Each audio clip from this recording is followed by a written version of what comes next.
38 seconds. That's all it took for one of the most brutal gunfights in Old West history to explode into chaos and end in a way no one saw coming. 3 men walked into that dusty street expecting to walk out alive. Only one side survived. But here's the twist. The man everyone thought would die that day didn't take a single bullet. Instead, he became the most feared name in the West and spent the rest of his life hunting down anyone who dared cross him. This is the true story of the gunfight at the OK Corral and the bloody revenge that followed. Arizona Territory, 1881. Tombstone wasn't just a town. It was a battlefield disguised as civilization. Silver mines brought fortune seekers from every corner of America. With them came outlaws, gamblers, prostitutes, and men willing to kill for $1. The streets were unpaved, dusty, and dangerous. Saloons never closed. Gunshots echoed through the night like clockwork. Law enforcement was a joke. Sheriffs were often more corrupt than the criminals they were supposed to arrest. And in the middle of this chaos stood 2 factions on a collision course. The Earp brothers and Doc Holliday on one side, and the Cowboys, a loose gang of rustlers and thieves, on the other. The Earps weren't heroes. Wyatt, Virgil, and Morgan were opportunists who drifted through the West working as lawmen, gamblers, and saloon owners. Wyatt had a reputation: cold, calculating, and utterly fearless. His brothers were loyal, but hot-headed. And then, there was Doc Holliday, a tubercular dentist-turned-gambler who'd killed more men than most outlaws and didn't care who knew it.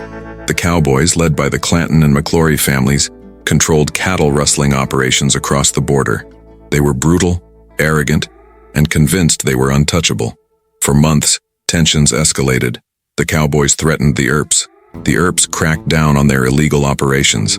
Stagecoaches were robbed. Men disappeared. Death threats were made in broad daylight. Everyone in Tombstone knew something had to give. They just didn't know it would happen so fast or so violently. October 26, 1881, started quietly. But by mid-morning, the Cowboys were already drunk and making noise. Ike Clanton had been up all night gambling, losing money and running his mouth about killing the Earps. His brother Billy, along with Tom and Frank McClory, joined him. They were armed, revolvers tucked into their belts, Winchester rifles slung over their shoulders. And they weren't hiding it. They strutted through town like they owned the place, daring anyone to challenge them. Virgil Earp, the town marshal, heard about the threats. He tried to handle it peacefully. He approached the Cowboys and asked them to disarm. Town ordinance prohibited carrying firearms within city limits. They laughed in his face. Frank McClory told him to go to hell. Ike Clanton said the Earps were cowards who hid behind badges.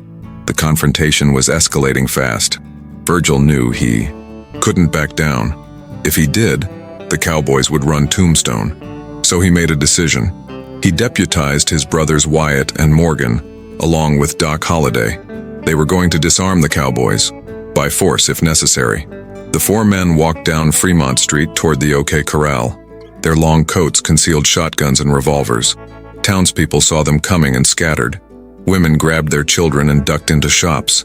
Men peered through windows, afraid to get caught in the crossfire. The Cowboys were waiting in a narrow lot next to the corral. Ike and Billy Clanton, Tom and Frank McClory, and a man named Billy Claiborne. They saw the Earps approaching and didn't flinch. Someone was about to die. Everyone knew it. The 2 groups faced each other at a distance of less than 6 feet. Virgil raised his hand and shouted, "Throw up your hands! I want your guns!" For a split second, nobody moved. Then, chaos. Billy Clanton's hand shot toward his revolver. Frank McClory did the same. And that's when Doc Holliday's shotgun roared like thunder, tearing through Tom McClory's chest and sending him staggering backward into the street. The gunfight had begun. Bullets flew in every direction. Billy Clanton drew his pistol and fired, hitting Virgil Earp in the calf. Virgil went down but kept shooting. Morgan Earp took a bullet through the shoulder, spinning him around, blood spraying across the dirt. Frank McClory fired at Doc Holliday, missing by inches. Wyatt Earp stood in the center of the chaos, calm as ice, firing methodically. One shot dropped Frank McClory. Another hit Billy Clanton in the chest. The air was thick with gunpowder smoke. Screams echoed. Horses bolted in terror. If you love dark, real stories from the Old West, consider subscribing and leaving a like. It helps a lot. And now, back to the bloodbath. 30 seconds into the fight, the street was a war zone. Frank McClory staggered into the middle of Fremont Street, bleeding from his stomach, still trying to aim his revolver. Doc Holliday shouted, "I got him," and fired again. Frank collapsed, dead before he hit the ground. Billy Clanton was on his knees, shot through the chest and wrist, but still firing with his left hand. Wyatt walked toward him and put a bullet through his skull. Tom McClory, blown apart by the shotgun blast, died instantly. Ike Clanton and Billy Claiborne, unarmed and terrified, ran for their lives. 38 seconds. That's how long it took. 3 men dead, 3 wounded. And the most shocking part? Wyatt Earp, the man everyone expected to die, walked away without a scratch. Not a single bullet touched him. It was as if he was untouchable. Some said it was luck. Others said it was something darker. A man who'd made a deal with the devil and couldn't be killed. When the smoke cleared, Tombstone was in shock. Bodies lay sprawled in the dirt. Blood pooled in the dust. The Earps and Holliday were wounded but alive. The Cowboys were shattered. But the story didn't end there. It got worse. The gunfight divided the town. Some saw the Earps as heroes who'd stood up to outlaws. Others saw them as murderers who'd executed unarmed men in cold blood. The truth? It was somewhere in between, and the law was about to decide. The Earps and Holliday were arrested and charged with murder. The trial lasted weeks. Witnesses gave conflicting testimonies. Some said the Cowboys drew first. Others swore Holliday fired without warning. The judge ultimately ruled it justifiable. Homicide. Self-defense. But the Cowboys' allies weren't satisfied. They wanted revenge, and they got it.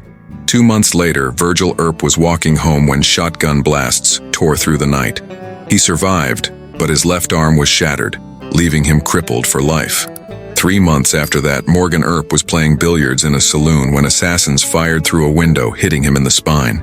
He died in Wyatt's arms, whispering, "Don't let them get away with this." Wyatt's face went cold. The lawman was gone. In his place stood something far more dangerous, a man with nothing left to lose. Wyatt Earp formed a federal posse and went on what became known as the Earp Vendetta Ride, a month-long killing spree across Arizona territory. He hunted down every man suspected of being involved in his brother's murders. Frank Stillwell was shot to death at a train station. Florentino Cruz was killed in the desert. Curly Bill Brocious was gunned down at Iron Springs. Wyatt didn't arrest them. He executed them, and no court ever charged him. He'd become judge, jury, and executioner. Everything the Old West feared and respected. The unexpected truth about the OK Corral? It wasn't the end of the violence. It was the beginning. The 38-second gunfight turned Wyatt Earp into a legend, but it also turned him into something darker. A man who realized the law couldn't protect him, so he became the law, and no one could stop him. 38 seconds changed the Old West forever. The gunfight at the OK Corral became the most famous shootout in history, not because of how it started, but because of what it revealed. In a land without real law, survival belonged to the most ruthless. Wyatt Earp understood that. He walked away untouched that day, not because he was lucky, but because he was willing to do what others weren't. And when his enemies came for his family, he didn't wait for justice. He delivered it himself, one bullet at a time. The Old West wasn't about honor or heroism. It was about power, revenge, and survival. And Wyatt Earp? He mastered all three. If you want more true stories from the darkest corners of the Old West, make sure to subscribe and leave a like. Tell me in the comments, where are you watching from, city and country? And don't go anywhere. There's another Old West nightmare waiting for you in the next video.